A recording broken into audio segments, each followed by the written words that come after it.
Hey there, Olagerinos, it's John Teti, ready to talk about Better Call Saul Season 4, Episode 8, Coushatta.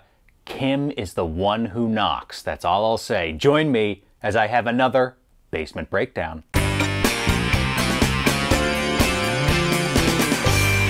All right, Coushatta, we are getting into it now. 2 episodes left after this one, and this was a huge Kim episode, so of course she features in my shot of the show. Perhaps not the most compositionally startling shot, but it's Kim standing in front of this window in this room at the courthouse, just looking like a total badass. And I'll tell you what it put me in mind of. It put me in mind of that classic Breaking Bad scene where Walter White tells Skyler, I am the one who knocks. I am the one who knocks. It's a scene where it becomes explicit that Walt is rejecting the stories that even his family is telling about him, and he has crafted his own story. And I get that same feeling from Kim in this episode. This is an episode where Kim basically shows up everyone who has tried to tell her what her story is, and she's going to tell her story for herself now. Are you ready for me? I'm a little early.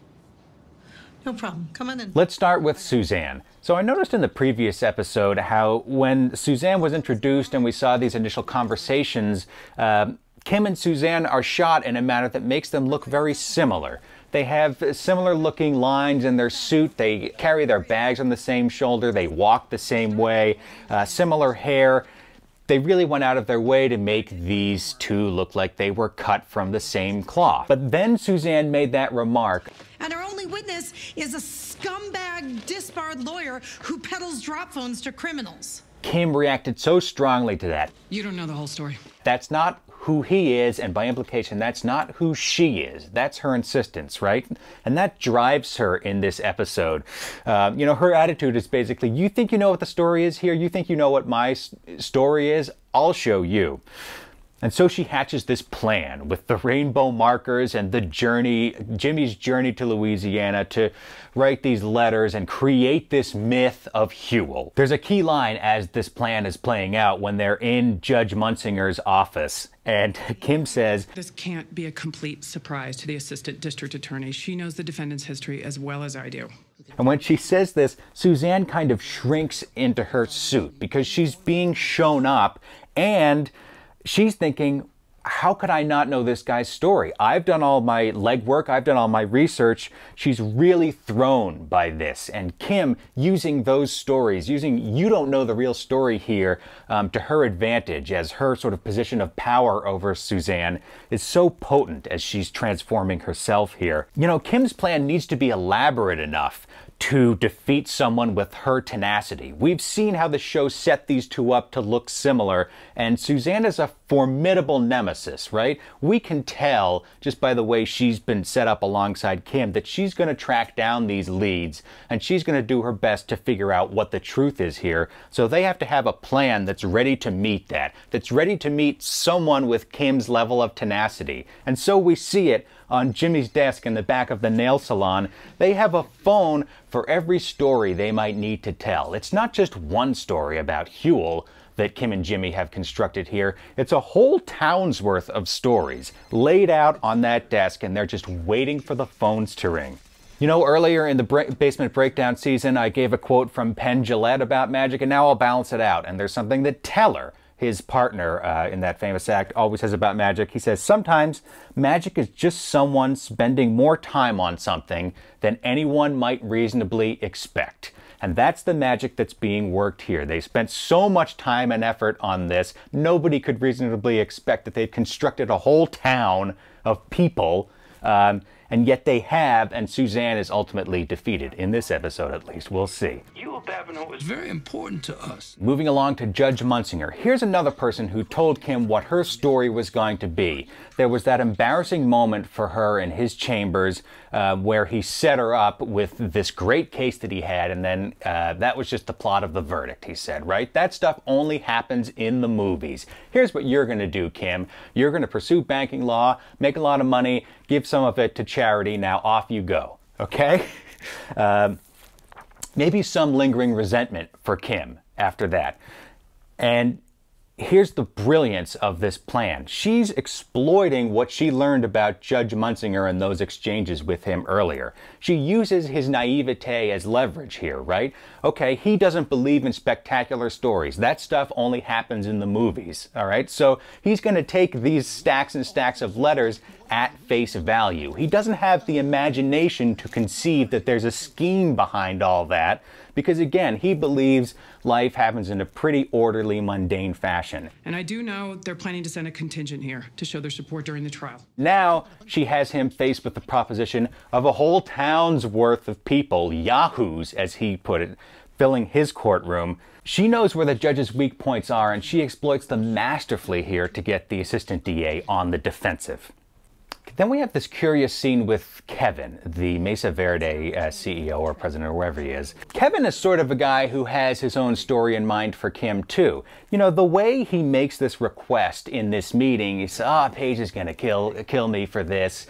You can tell he's winding up to the type of extraordinary request that Kim has always taken on. And indeed, he basically wants to throw away 2 months of work so that he can have an even bigger new branch in this town they're expanding into.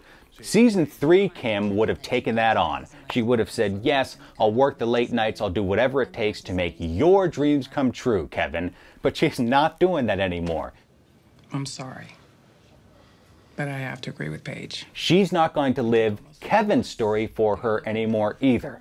And then after that exchange, she goes into her office and we see her looking at this bottle stopper. Did you recognize it? It's the Zafiro Añejo bottle stopper. It's actually popped up throughout Breaking Bad. Zafiro Añejo. And Better Call Saul. I got Zafiro. But for Kim, what it represents is that seminal moment she had with Jimmy when they posed as Victor and Giselle and swindled that rich guy out of a huge bar tab. A couple parallels I want to draw here. First, there's a parallel to this shot of Nacho at the beginning of the episode when he takes these ID cards out of the safe and holds them up and gazes on them, thinks about their potential. They're Canadian ID cards for himself and for his father. These are the identities that he can create at a moment's notice if he has to run, if he has to start a new life. And Kim regards this Zafiro Añejo bottle stopper in a similar manner, holding it up, sort of witnessing its power. And the power to her is her ability to create stories not just for herself now, but for others. Again, they created a whole town of stories, a whole town of identities. And that power to create new identities is represented in that bottle stopper. And she's entranced by that power in this shot here. There's such excitement in it for her. Which brings us to Jimmy. And there's this scene at the Lomas Boulevard office space, and we see Kim leaning against the wall, smoking a cigarette, wearing this pink shirt. And when I saw this, I thought, boy, she looks like such a rebel. And then I thought, oh, rebel without a cause, Natalie Wood. This pink shirt that Kim has on looks so much like the pink shirt we see Natalie Wood wearing in that classic James Dean film, Rebel Without a Cause. And Natalie Wood's character in that movie, when we first see her, she's at the police station. She's been picked up for some minor transgression, and she's in tears. And she tells us one of her most famous lines is she's talking about her father, and she says, "He called me a dirty tramp." He called me a dirty tramp. Natalie Wood's character is so incensed by this story that her father tells about her and just is determined to break out of it and to tell her own story, and lashes out in maybe not the best ways in the movie, but lashes out in ways that are a product of her adolescent desperation, right?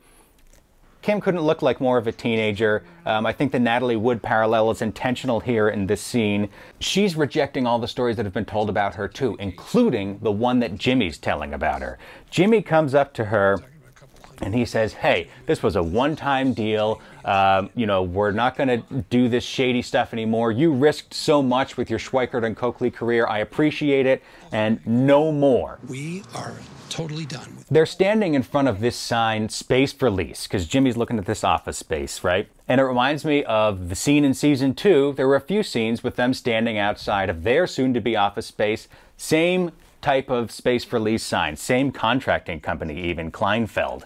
I don't know, maybe that's someone that the producers know. I don't know what Kleinfeld is, but the Kleinfeld space for lease sign. Except in season 2, that space for lease sign represented the beginning of some potential. We felt like this could be the beginning of a wonderful arc for Kim and Jimmy.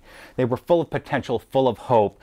Jimmy says to her in one of those conversations in front of that space for lease sign, she's just lost the Mesa Verde account to HHM, and he says, don't worry, there'll be more Mesa Verdes. Except when he says that, he's already forming the intention to do this grand scheme where he tricks Chuck into having the wrong address and all of that we saw play out in season 2 and season 3, right?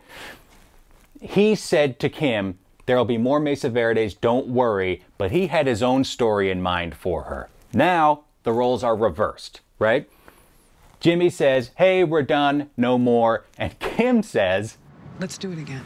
let's do it again. And after that startling moment, we cut to this wide shot of the empty signs outside this office space. And I just thought about that notebook full of signs that Jimmy had earlier in the season, just trying to put Wexler McGill on the biggest canvas he possibly could.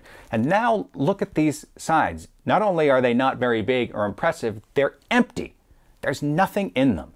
And it creates this feeling that's very different from the empty frame of the earlier space for lease scenes, where there's nothing at the heart of what Kim is intending right now. She's pursuing these thrills, she's pursuing these new identities that she can create for herself, but there's no real heart. There's no soul at the middle of any of it. It's a really ominous feeling, and I don't know quite what to make of it yet, but I just was struck by the emptiness of these signs in comparison to the visions that Jimmy had of their names in lights, huge, big. Here, there's nothing.